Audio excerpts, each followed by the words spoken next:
Welcome to the original OGs. I'm your host, OG Mr. Rick. This is the show where real OGs have conversation with real OGs. Today's guest is an honorary guest. I don't even know how to give you all the praise that you deserve. But in my eyes, he's a triple OG, Reverend Jesse Jackson. How you doing, sir? Thank you, sir.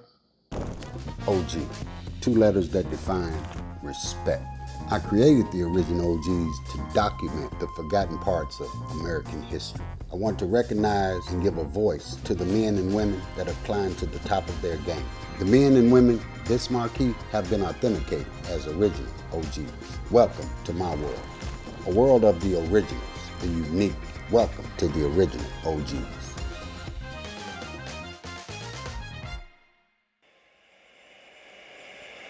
I'm more convinced than ever that we can win.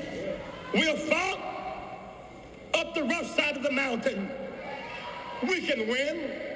I just want young America to do me one favor. Just one favor. Exercise the right to dream. You must face reality, that which is, but then dream of the reality that ought to be. I'm very, very honored to have you today. First, I'd like to congratulate you of your son running for Congress. How's that working out? Very well. He's won the primary, which is almost tantamount to being the congressman in this city of Chicago. But my second son, Jesse Jr., went to Congress, 17 years. Mm-hmm. Jonathan's going to a different district. He begins now. He's always been devoted to public service. That's been his.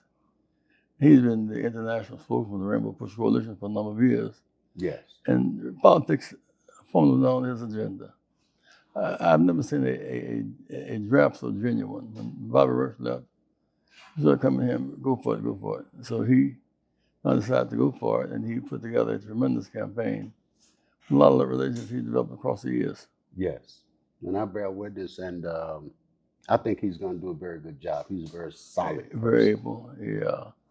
Very college trained in economics at North Carolina A&T. He got his MBA at Northwestern. He's educated, but also he's a grassroots person. Very much so. I've had a conversation with him, and I was very pleased with his conversation. It wasn't a political conversation. It was a real person conversation. Yeah. And he has real person concerns. And I think he's going to do well for the people. That's something. That's him. Now, I want to take it back a little bit. And I want to ask, you grew up in North Carolina? Rural South Carolina. South Carolina. School in North Carolina, A&T. Okay. Greensboro. Okay. So that was during the Jim Crow era, correct? Yes. Take me back a little bit and explain to the audience and myself, what was that like? Jim Crow is it's an experience one needs to deal with African Americans and minority people today. We couldn't eat in the same restaurant. Mm-hmm. We couldn't go to the same hotels. We used the same toilet. We were in the same schools. We were in the same graveyard. It was just Wow. so segregation. And the thing about it was, if you live in segregation long enough, you're having segregated thoughts, segregated dreams. You develop behind the wall complex. So I'm praying segregated prayers. God bless me right now, where I am. Yes, sir.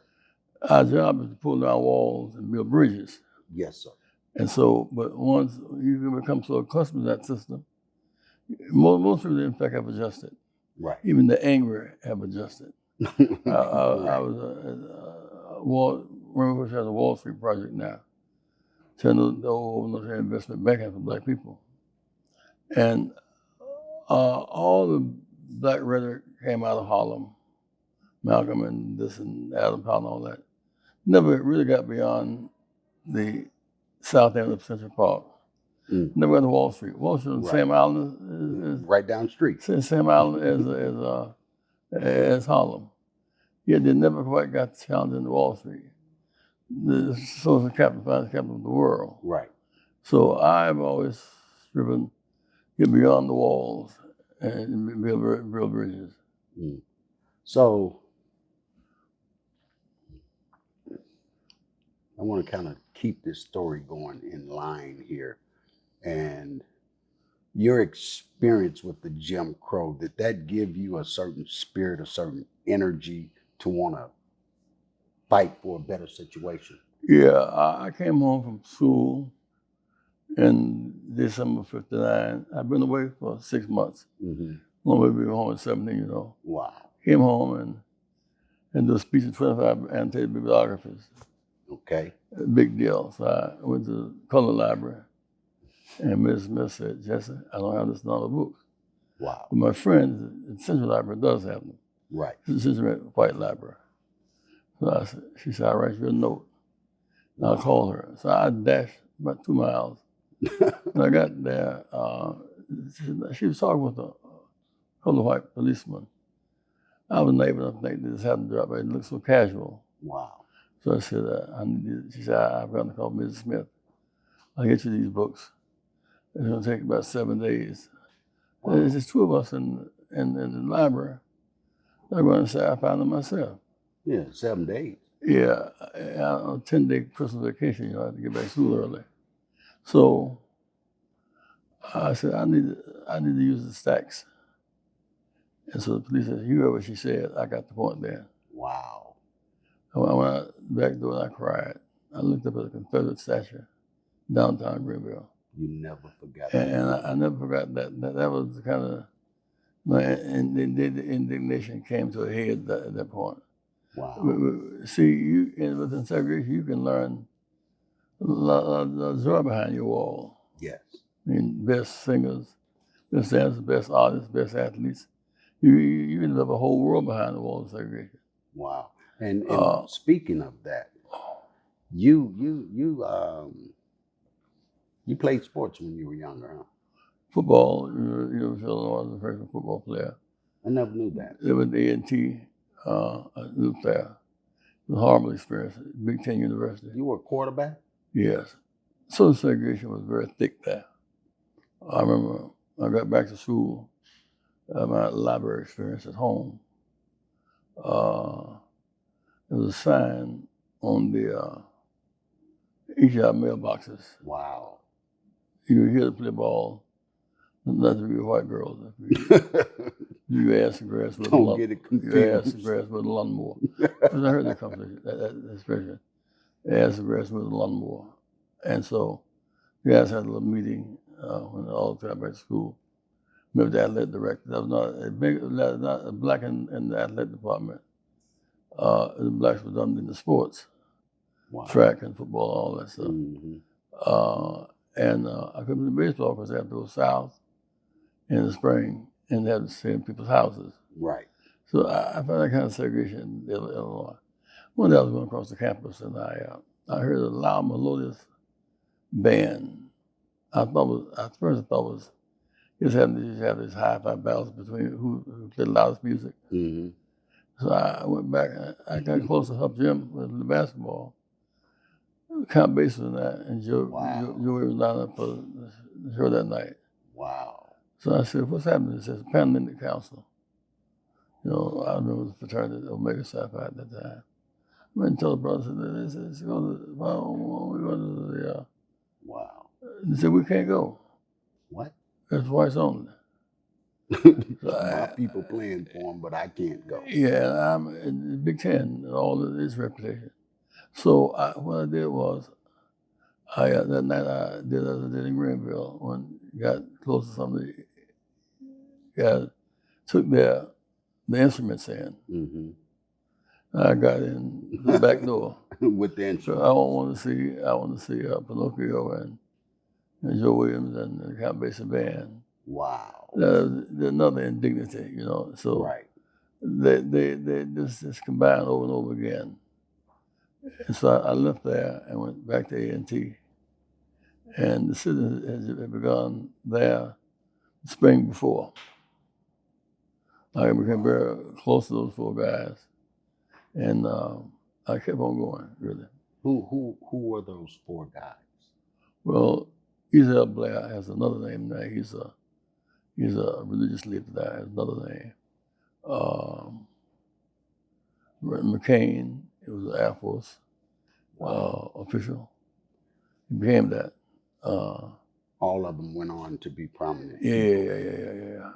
That's beautiful. Would Would you say that segregation kind of gave us the energy to strive for higher goals?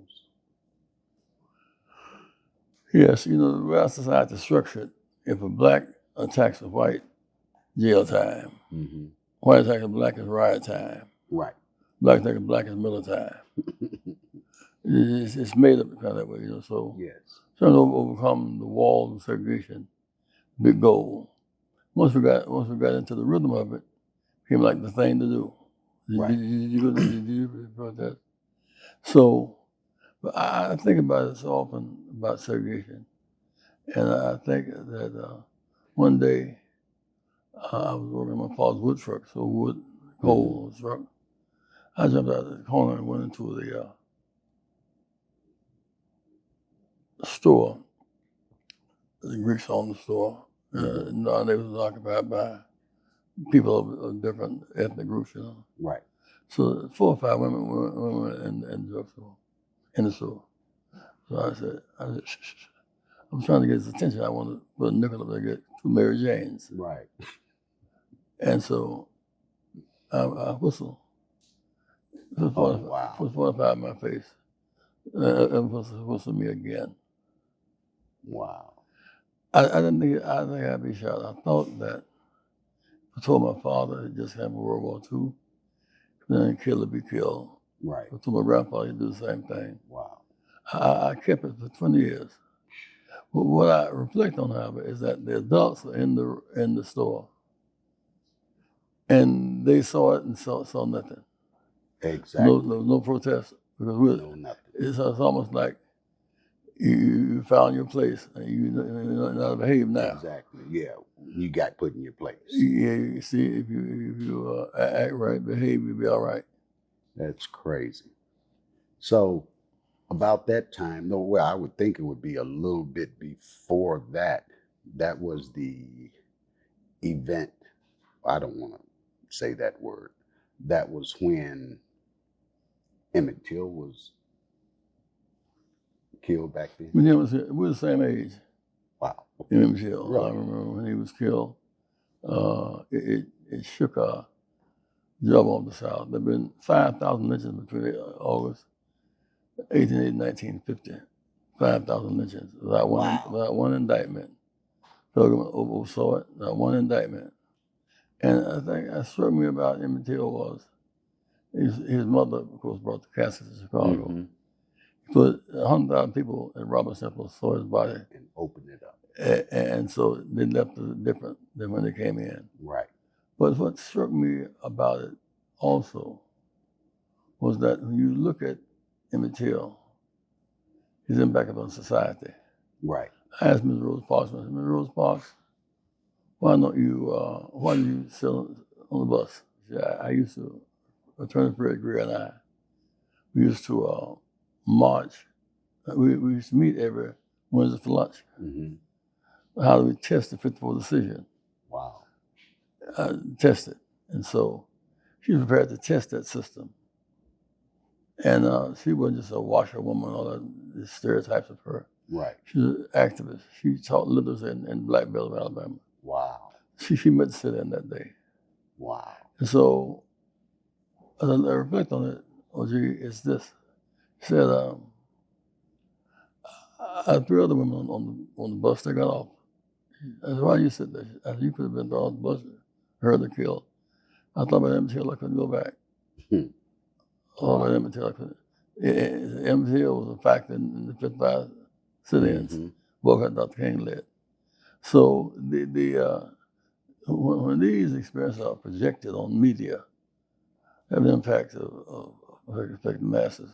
That's how it is. how important this is to have this conversation with the reverend, because we're talking about things that most people or young people may have or may have not had the opportunity to read about it in school. No, a matter of fact, it's unfortunate. They don't have that sense of history, or their parents have not shared it with them. More blacks in Chicago from Mississippi live in Mississippi. Right. We came straight up the Mississippi, Memphis line, and the South line, not like I was Philadelphia and New York, up that line. Mm-hmm. So we were driven out of the South by terror. Right. Real terror. Wow. Did you hear that? Advertising the day, 4 o'clock, there'll be a lynching day at 4 o'clock at the county square. Yes, sir. You go to church, leave church, go to the lynching, Wow. come back and go back to church again. I mean, and invariably it has something, Emmett Till's because invariably it had to do with the insult of a white woman in some way. Mm-hmm. Sexuality was a big part of the lynching season. And white women were cherished as objects, Mm-hmm. empowered as people. Right. White women didn't get the right to vote in 1920. Wow. We got 1865, we got a freed Emancipation Proclamation. Right. That must be live beyond the pain of reality with the dream of a bright tomorrow. Use hope and imagination as weapons of survival and progress. Use love to motivate you and obligate you to serve the human family. Young America, dream.